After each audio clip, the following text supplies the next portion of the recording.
Okay, good morning and greetings to everybody who's in this forensics class. It's forensic biology, and this is Bio 1150. I welcome you all. I hope that you will enjoy this class. I hope that you will learn a lot. I want to spend a little bit of time going over the basic rules and regulations, etc., so that it's absolutely clear for everybody at the very beginning. And of course, you can always come back to these recordings and listen to them over again if you need clarification. So in this spring 2021 semester, I'm going to be teaching you. My name is Dave Muir. Most people call me Dave. As this is an asynchronous class, for the most part, these videos, recorded classes, are going to be posted for you, and they're going to be posted Monday, Wednesday, and Friday at 4 p.m. And I will regularly be holding live classes, which I will notify you about. And those live classes are not only so that we can try and at least get a sense that we are a gathered class studying this together, but also so that you have an opportunity to ask questions and everything else. So I will regularly hold live classes. You will be notified about those by email and on Canvas. Please make sure that you all know how to access Canvas. The classes which you are going to be having are largely based on PowerPoint presentations, and those PowerPoint presentations are uploaded to Canvas before the class so that you can access them. Print them out as notes. Do not print them out as slides because you'll waste an enormous amount of paper and ink. Print them out as slides and use those to make notes. I strongly advise you to set a set time when you regularly access these classes. Maybe set that time, 4 p.m., Monday, Wednesday, Friday. Make it a habit as if you were attending classes, if you had a requirement that you attend class. I am not going to be taking note of who is watching in any way, even on the live classes. Is entirely up to you. This is your responsibility. But develop that habit, because it's too easy to think, oh, I'll do 2 classes tomorrow. I'll watch 2 classes tomorrow. And then tomorrow you're not feeling well or whatever, and you say, oh, I'll leave it till Monday. I'll watch 3. And before you know where you are, you've piled up classes, unwatched classes that you have to plow through. Keep up with it. Make it a habit that you watch at a particular time, that you set aside that time. The advantage of these asynchronous classes is that those of you who have a different timetable, maybe you're working, whatever, you can actually fit this into your schedule, but again, make it a regular time. I say there the Wednesday class will be live on Zoom. What I should have said is when we have a live class, it will be on a Wednesday. Okay, I'll try and do it pretty much every week, but there will be times when we will miss a live class. You will be notified whenever there is a live class. Even the live class is recorded, and it is uploaded to Zoom. It also, by the way, is also uploaded to YouTube, and you'll get notifications about that. Just let me fiddle. I just need to fiddle something here just to check. No, we're fine. I'm just checking that I am in fact recording. Having said that, so this class on forensics, on forensic biology, you'll see that the book is actually entitled Criminalistics. Criminalistics refers to a branch of forensic science, which is the actual investigation of the crime scene itself. Forensic science is a rather more broad but I usually refer to this as forensic biology, even though most of what we're going to study is criminalistics, how the crime scene is investigated. And because this is a biology class, it's under the aegis of the biology department, we strongly emphasize the biological nature of much of the evidence. We're going to spend a lot more time discussing things like DNA, that sort of thing, than we would maybe talking about firearms, although we certainly will talk about firearms. Throughout, wherever there's a biological interest, I will emphasize that. We're going to look at many, many different aspects of biology, blood, hair, DNA, all sorts of things, even microbes, insects. And we're going to see how these are used to develop an evidentiary body to describe a crime. So please, first of all, this is the required textbook, is Criminalistics, An Introduction to Forensic Science by Sp21. Now, I said here 11th, I believe that the book that they have from the bookstore is the 12th. But let me emphasize something to you. Really, any edition, I'd say any edition from the 10th on, 10, 11, 12. If you can get a 10th or an 11th edition, you'll save money and you're getting just as much out of it as in the 12th. There's very little difference, very, very little difference. And I honestly, there's no, if you can get a copy, an earlier copy on Amazon, for example, do that. You get it quickly, and also you'll do just as well with a cheaper earlier edition, even if it's marked up and everything. Please get this as soon as you can, because I do ask you to read through the chapters, especially before, and then to sit with the textbook near you when you are studying and revising what we have covered in class. It's very, very important that you be doing all of these things at once.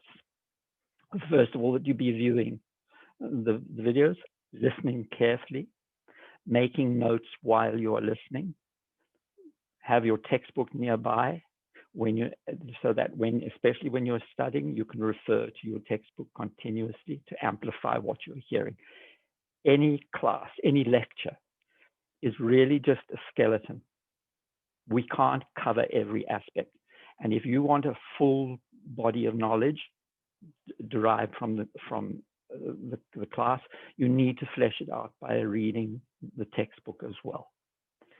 I, however, am not going to, I'll give you an undertaking that I'm not going to examine stuff which I have not covered in class, unless I specifically set it as a task for you, as a homework task or whatever. But remember, you're not at college just to answer tests. You're at college to acquire a body of knowledge. And to do that, you need to use the class as the skeleton and read around to flesh that skeleton out. Many people taking this class are not actually biology majors, I know that. And this does not count towards a major in biology. Knowing that many of you are not scientists or in biology, I will be very careful to explain biological material as carefully as I can. And please, if you have questions, email me, or in the live classes, feel free to pose your questions then. So here's what we are going to be covering. We're going to end with a clear idea about what science means. What is the scientific method? That's the first thing. Second of all, forensic science is a distinct branch of the sciences. and it has many different aspects. Our main interest is in criminalistics. That is the investigation of the crime scene, which is a branch of forensic science.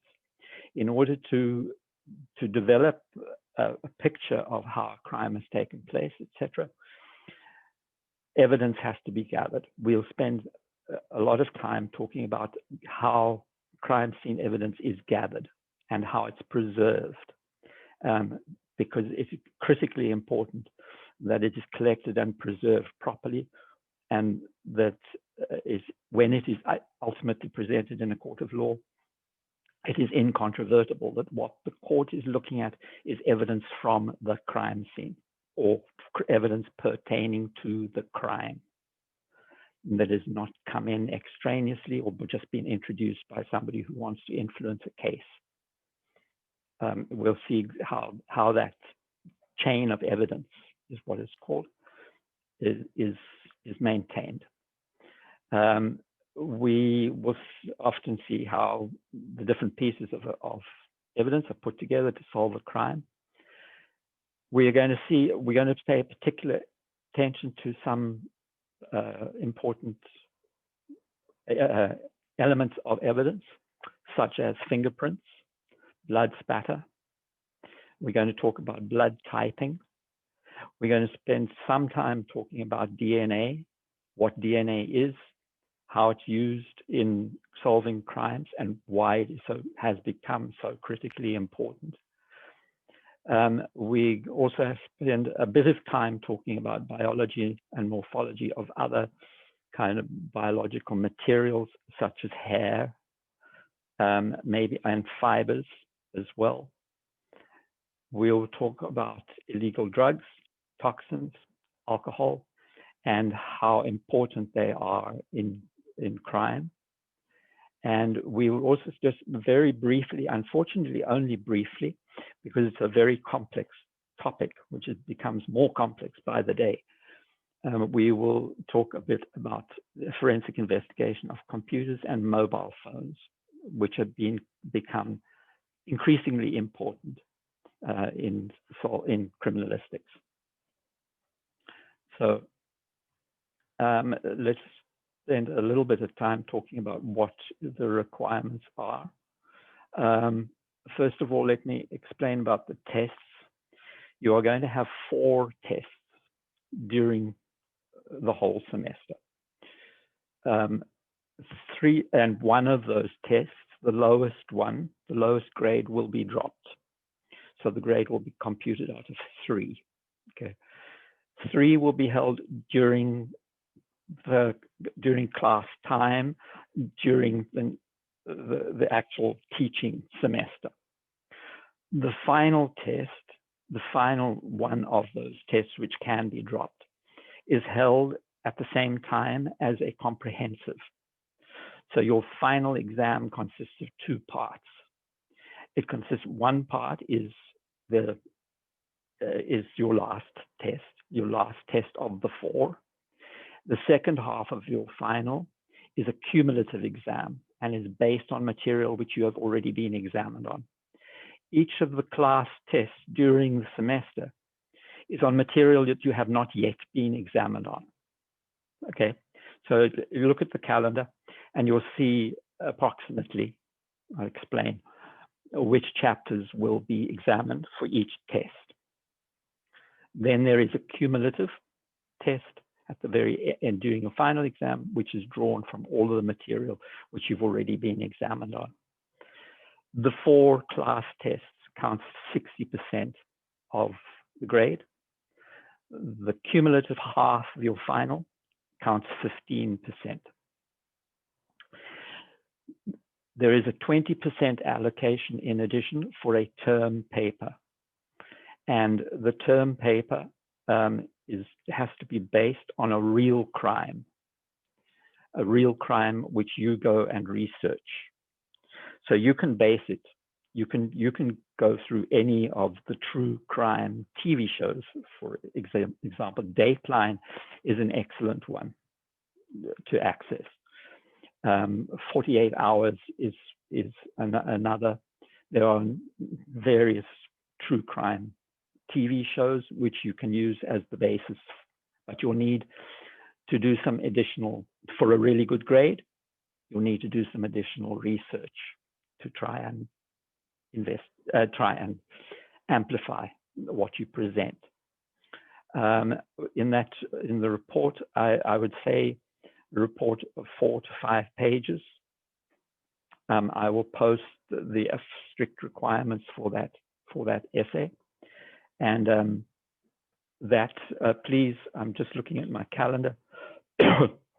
Excuse me. Our last class is the 3rd of May. I would like that in, please, at least a week before the last class. So we'll say Friday, the 23rd of April. That paper will be due. In that paper, you'll need to provide a careful description of the actual crime. You will need to describe carefully at least 10 pieces of evidence that were found or investigated, tied to it, and how those attempted to contribute to a final decision about who committed the crime or whatever. And please take note, the crime doesn't have to be a case that ended up with a guilty verdict, okay? It doesn't, that is immaterial. A guilty verdict at the end makes a nice little bow to tie up the whole thing and make it neat and tidy, but it's not necessary for in terms of the term paper. There are many very fascinating cases, The O.J. Simpson case is one that springs to mind, where there was not a guilty verdict at the end. There are other fascinating cases when it has never ended up in court, which still collected really interesting information, really interesting evidence. So you could tackle one of those. You can also base this on a book, but please note, you cannot base this on a fictional event. You cannot base this on a fictional detective novel or a fictional TV series like CSI or something like that. This has to be a real crime. And again, I would emphasize that you're pleased to make sure that you do this with an eye to bringing in as much research as you can, not depending on just one source. I don't just want a summary of a book, a summary of a story. I want you to actually try and bring in disparate pieces of literature, whatever, to try and produce a rounded picture of what you're discussing. That is 20% of your grade. Now, in addition, I'm going to regularly be setting up discussion groups on Canvas. And we are also going to be having class quizzes, which will be advertised. I'm not going to spring these on you. I will also say all class tests, all class quizzes are taken during that set time, 4 p.m. Okay, so all quizzes, all tests, everything will, except for your final, which is set by the college, will be during the semester. All of those will take place at 4 o'clock. I'll talk about makeups and everything in a minute. So please make sure that you are properly registered.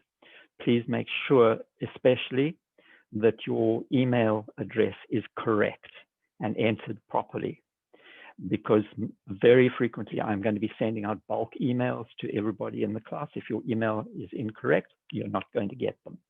Okay. Most announcements I'll try and put up on Canvas, as well as sending them to you by email. The one email which you will regularly get, you'll get it in fact 3 times a week, will be an email which will give you an MP4 copy of the class. Okay, So that is sent to you via email.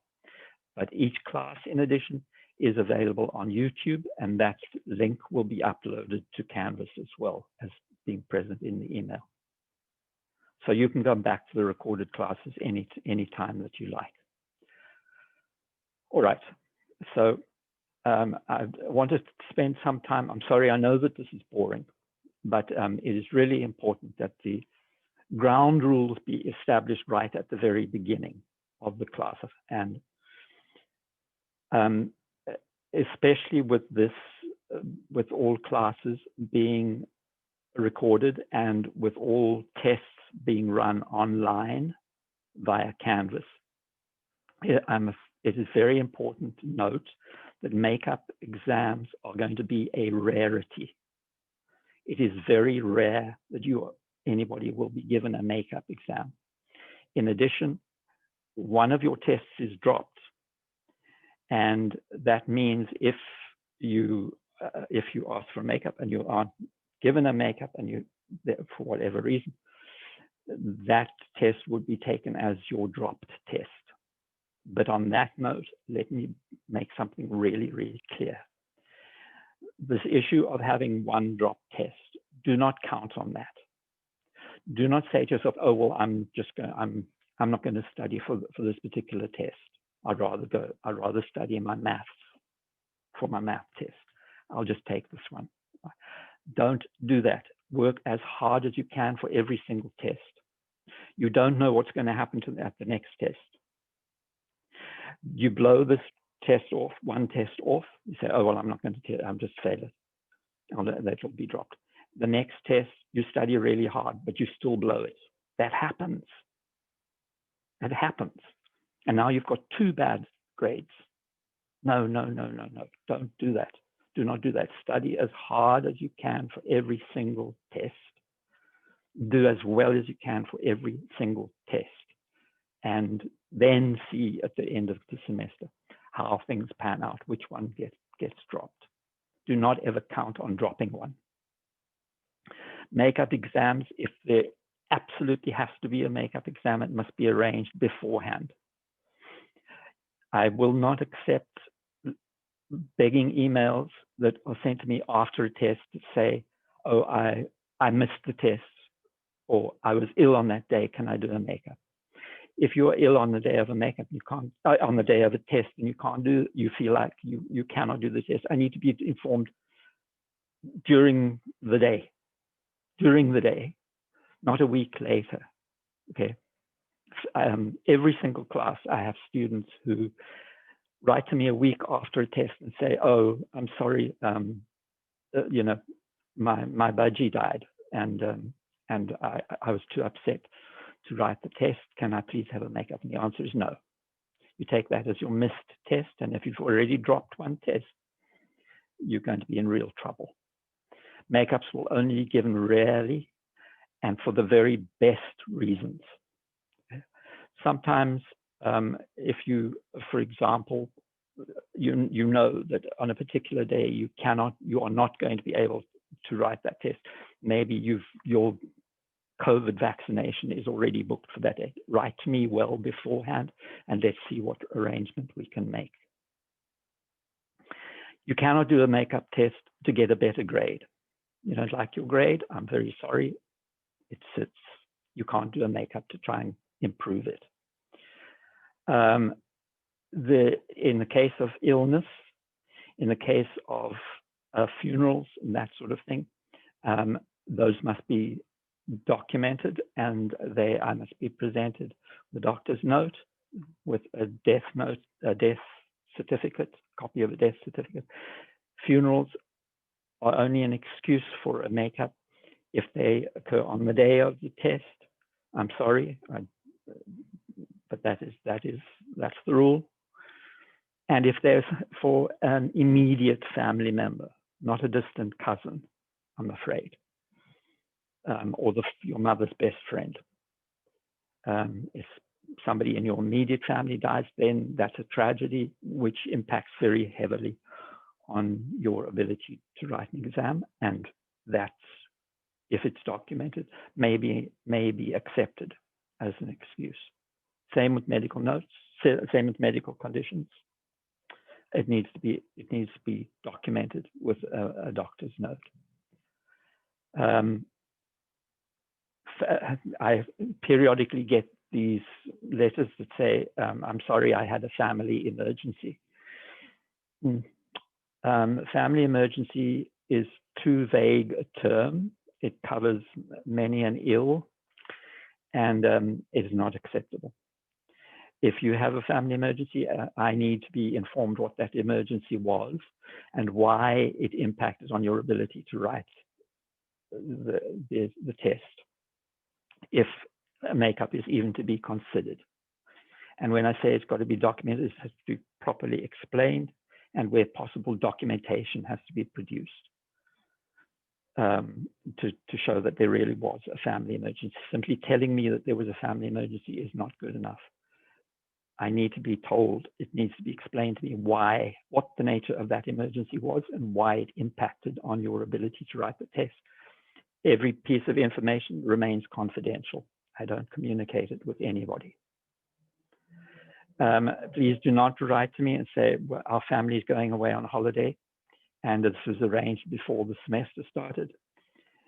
There you have registered for a class. There is a calendar.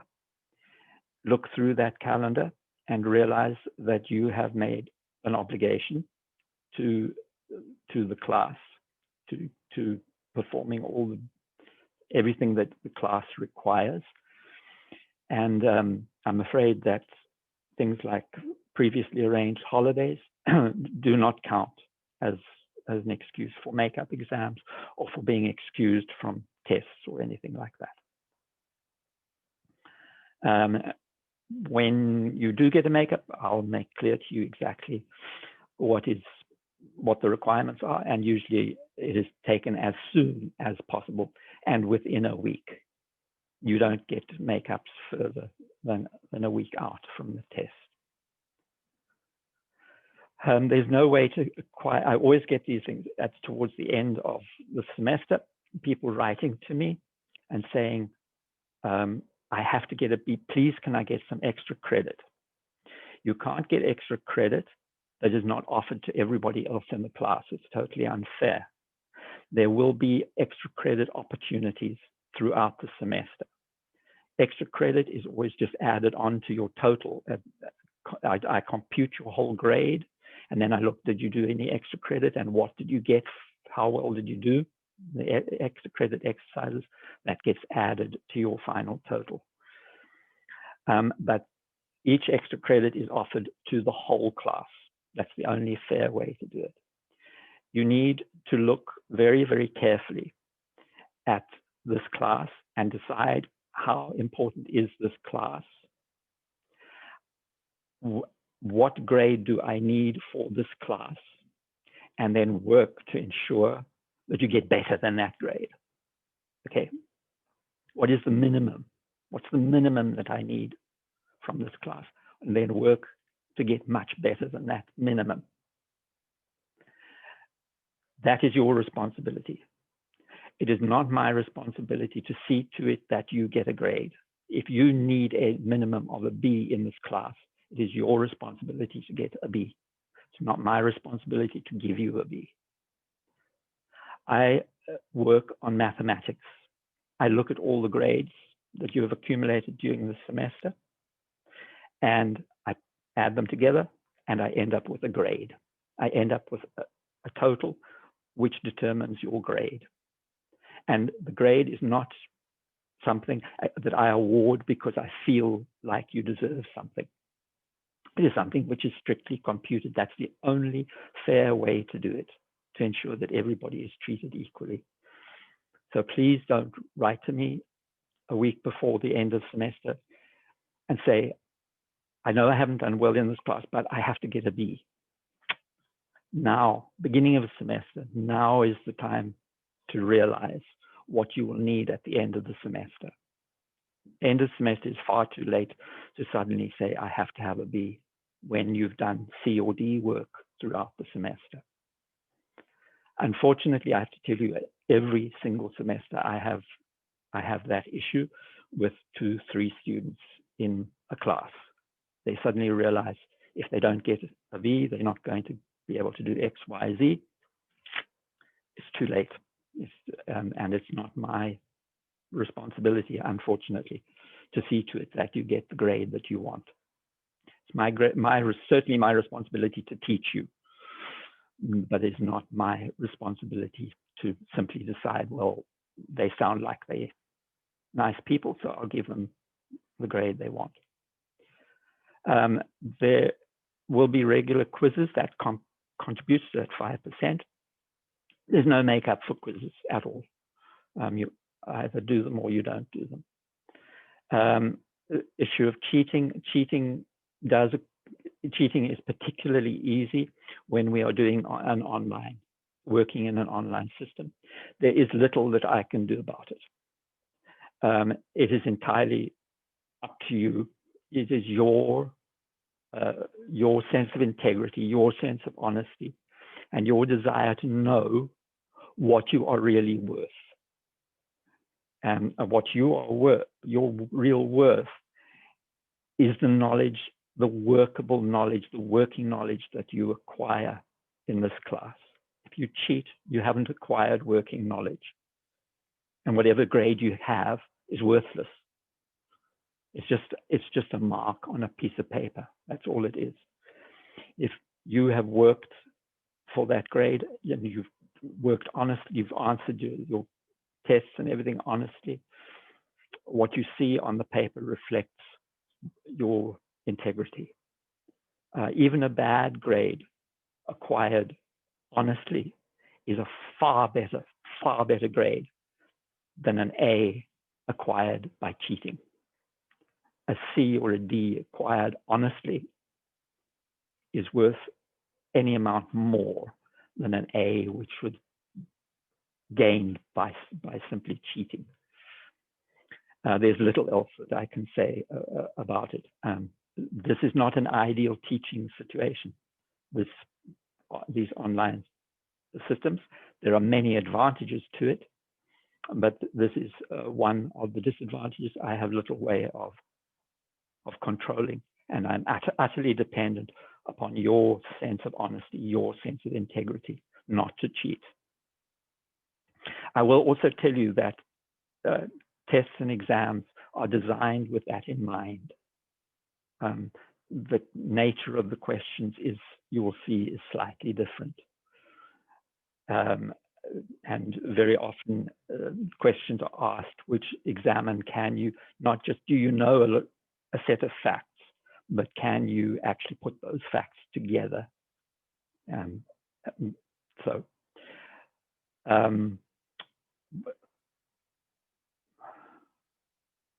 Okay, these, sorry. This is just some general, I don't seem to be having a lot of difficulty getting this to actually go where I want it to go. Keeps jumping down. Let's just do, okay, let me just do that there. So here are just some recommendations for you. And this is just about general studying, general learning, etc. And this will apply to many of the subjects that you do. First of all, it really is advised that you read assigned chapters before you view the class. Okay. Whenever you are studying, whether you're reading your textbook, if you're viewing these videos, whatever you're doing, always have a pen, a pencil in hand, paper at your side. Always be making notes. The reason for that is if you simply sit and look at the video and you don't do, it's going to be 10 minutes, I guarantee, before your mind is wandering. Second thing, when you were watching a video, the image, even though you're not looking at the prettiest face in the world or the most handsome, the image begins to saturate you. You begin to look, your brain just focuses on that image, and the words just begin to move past you. we've all had this experience, right? And you're sitting watching television or whatever, and then suddenly you realize 10 minutes has gone by and you have no idea what's gone on the TV because your mind's been somewhere else. Your eyes are seeing the image perfectly fine, but your brain is entirely somewhere else. That's what happens in class very, very easily, unless you're making notes. If you're making notes, you keep yourself tied to the class. Not only that, your brain is processing. It's processing information as it comes in. And that makes it much easier to learn later on. The reason for that is actually biological. It's neurological.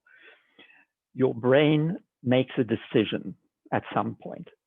Is this information that I'm getting, is this information stuff which should go into longer term memory, or is this just nonsense? It was useful at the time the brain heard it, but now its use is finished, it can go. The way you change information from being just disposable to being stored in long-term memory is that you make, one of the ways is to make trick the brain into thinking that has emotional content.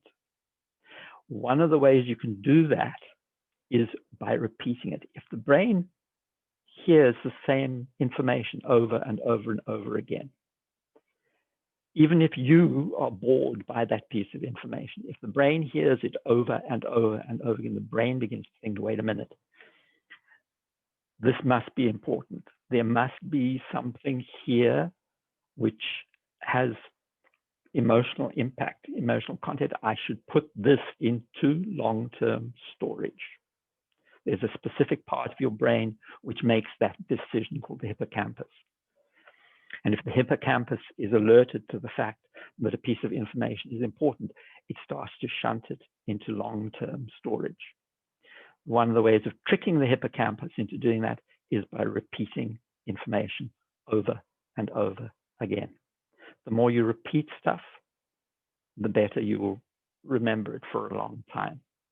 You can also help yourself by continually making notes, because that pushes it through another neurological pathway.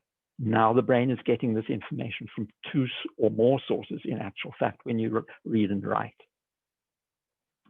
Make sure that you watch all these recorded classes, but also very frequently I will refer you to other videos which become essential viewing. Very often these are YouTube videos, which I don't show during the class, but I require you to see them. Make sure that you watch those, because they are exemplary, right? They will give you examples of specific crimes and specific lines of evidence and everything else.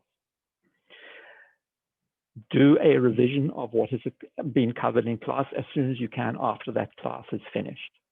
And make sure that you repeat that during the semester. Keep up with what has already been taught as well as what is currently being taught.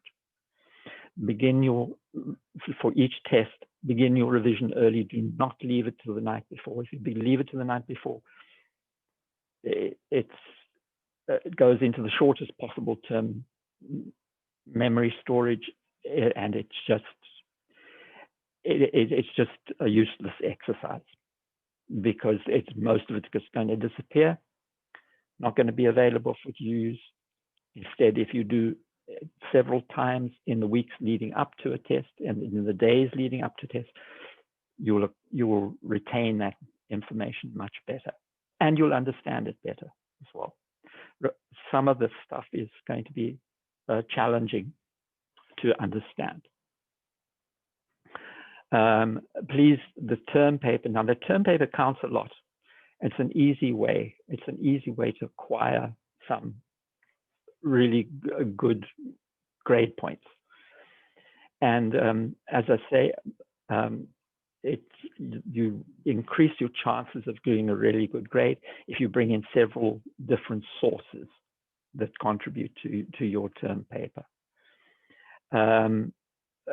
I would like you, please, by March 1st, to send me a decision about which you are going to choose, about what your topic is going to be.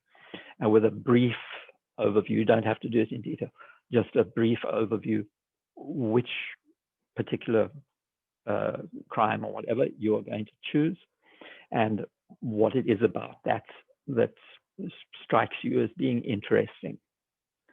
And I will then approve those, tell you, yeah, fine, go ahead with this. Or otherwise say, no, this is too, this is not going to work. But in most cases, of course, it's just going to be a check next to your summary. So this term paper is going to be strictly graded. It needs to be well written. It needs to be well sourced. And I will send out to you in good time the strict requirements for how many pages and the formatting. My last instruction to you is this. I say this to all my classes, and I repeat it over and over and over again. Those who read succeed. This applies not only to reading in your textbook, reading this chapter right before your classes. This applies to the general tenor of your life. You must during your day, every day, set aside time for reading, not just your textbooks. Read science fiction. Read, even, it's been found, even comic novels work. Read, preferably, far preferably, read the printed word on a page, not off a screen. It's not exactly known why it doesn't work as well, but it doesn't. But people who read and who develop a habit of reading, it is the same as going to the gym. You are exercising your brain. The more you exercise your brain, the better it works in all fields.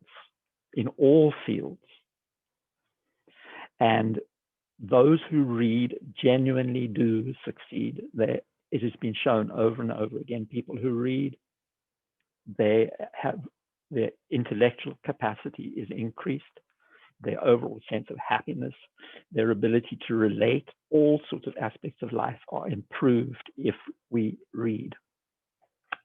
So you're going to see that over and over again. The calendar is quite clear for you.